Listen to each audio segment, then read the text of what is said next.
राजपूत, एक नाम जो सिर्फ तलवार की चमक से नहीं बल्कि वफादारी, इज्जत और नस्ब की गहरी जड़ों से पहचाना जाता है। ये कहानी सिर्फ एक कबीले की नहीं बल्कि उन दिलों की है जहां फ़क्र और कुर्बानी की रूह अब तक जिंदा है। आप देख रहे हैं दास्ताने नस्ब, जहां हम आपको लेकर चलते हैं नस्बों की कहानियों के सफ़र पर। सब्सक्राइब करें, लाइक करें और अपनी राय ज़रूर दें। दोस्तों, आज हम बात करेंगे राजपूत नस्ब की कहानी, वो कहानी जो असल में सिर्फ तारीख की किताबों में बंद नहीं बल्कि ज़मीन की खुशबू और खून की गर्माहट में बसी हुई है।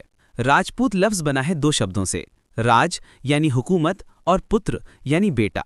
यानी राजपूत असल में हुक्मरान के बेटे, वो लोग जो असल में ज़मीन, इज्जत और ताकत के पासबान बने। लेकिन उनकी असल कहानी और नस्ब का सफ़र कहीं ज़्यादा गहरा और दिलचस्प है। शुरुआत और नस्ब की जड़। कहा जाता है कि राजपूत नस्ब की बुनियाद प्राचीन हिंदू क्षत्रिय जाति से पड़ती है। ये वो लोग थे जो जंगों के सिपाही, ज़मीन के रखवाले और अपनी कौम की इज्जत के रक्षक बने। समय के साथ ये अलग अलग वंश और गोत्रों में बट गए: चौहान, परमार, सोलंकी, राठौर, सिसोदिया और कई दूसरे। हर गोत्र अपने आप में एक किस्सा है, जैसे चौहान जो अजमेर और दिल्ली के किले के रखवाले बने, या सिसोदिया जो मेवाड़ के फ़क्र बने और जिन्होंने अपने खून से अपनी मिट्टी की रक्षा की मिसाल दी। यहाँ पर एक राज छुपा है। राजपूत सिर्फ एक जाति नहीं, एक सोच का नाम है।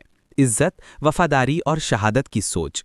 जरा सोचिए, वो लोग जो अपनी धरती के लिए अपने खुद के घरवालों की कुर्बानी देने से भी पीछे नहीं हटे, उनका दिल कितना सख्त और साथ ही कितना नरम होगा। शानो शौकत और जीत हार की कहानी। राजपूतों का दौर आया जब उनकी तलवार की चमक से हिंदुस्तान के आसमान रोशन होने लगे। उनके किले जैसे चित्तौड़गढ़ और कुंभलगढ़ उनकी हिम्मत की मिसाल बन गए। पर दोस्तों, तलवार सिर्फ जीत का निशान नहीं, कभी कभी वो हार का सफ़र भी लिखती है। जैसे पृथ्वीराज चौहान की कहानी, जिसने मोहम्मद गौरी से पहली जंग में जीत हासिल की मगर फिर हार भी देखी। लेकिन उस हार के बावजूद उनका फ़ख्र और इज्जत की रूह कभी नहीं मरी। राजपूत इतना ज़रूर मानते थे, मौत इज्जत के साथ बेहतर है जिल्लत के साथ ज़िंदगी से। सोचिए वो लम्हा जब एक राजपूत माँ अपने बेटे को तलवार पकड़ाती और कहती, बेटा वापस या तो जीत कर आना या तलवार पर सोकर। ये जुमला सिर्फ लफ्ज़ नहीं, नस्ब की रूह है। राजपूत औरत की इज्जत। राजपूत कहानी सिर्फ मर्दों की नहीं, औरतों की भी है। रानी पद्मिनी का नाम किसे भूल सकता है, जिसने अपने सौदों के बदले अपनी इज्जत बचाने के लिए जौहर की आग में कदम रखा। ये वो कहानी है जो हर राजपूत घर की रूह में गूंजती है, इज्जत पर समझौता नहीं। जरा सोचिए, एक किला दुश्मन से घिरा हुआ और अंदर औरतें आग के हवाले अपनी जान कर रही हैं ताकि उनकी इज्जत दुश्मन के हाथ ना लगे। क्या आप सोच सकते हैं ऐसी हिम्मत? राजपूत लाइफस्टाइल और कल्चर। राजपूत सिर्फ जंगजू नहीं थे, उनका लाइफस्टाइल भी अपने आप में शानदार था। उनके पोशाक, अंगरखा, पगड़ी और शमशीर उनके फ़ख्र की निशानी थी। उनकी महफिलें, शायरी और राजसिंहासन का शौक एक अलग ही दास्तान बयान करता है।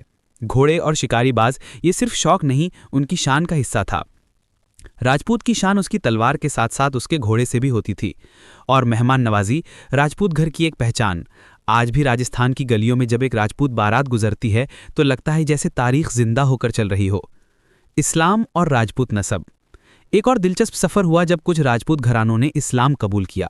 वो मुसलमान राजपूत जैसे पठान और मुग़ल सल्तनतों में वज़ीर और सिपाही बने, लेकिन उनकी राजपूती शूह और नस्ब की इज्जत उनके दिलों में वही रही। ये साबित करता है कि राजपूती सिर्फ मजहब का सिलसिला नहीं, एक खून की दास्तान है। तलवार बदल गई, मज़ाहिब बदल गए, लेकिन इज्जत और वफादारी की रूह कभी नहीं बदली। राजपूत लीगेसी। आज भी राजपूत नाम सुनते ही तलवार, शान और फ़ख्र याद आता है। उनकी कहानी सिर्फ एक कौम की नहीं, इंसानियत की उन उसूलों की है जो हमेशा जिंदा रहते हैं: वफादारी, इज्जत और कुर्बानी। दोस्तों, राजपूत नस्ब की कहानी हमें ये सबक देती है कि इज्जत सबसे बड़ी दौलत है। चाहे ज़माना बदल जाए, मजहब बदल जाए, लेकिन जिस कौम की बुनियाद वफादारी और कुर्बानी पर हो, वो कभी मिटा नहीं करती। ये सिर्फ राजपूत की दास्तान नहीं, इंसानी रूह की ताकत का सबूत है। अगर आपको ये कहानी पसंद आई हो तो दास्ताने नस्ब को सब्सक्राइब करें, लाइक करें और अपने ख्यालात कमेंट्स में लिखें। अगली दास्तान में हम लेकर आएंगे एक और नस्ब की रूह को झांकती कहानी जो शायद आपने कभी पहले ना सुनी हो।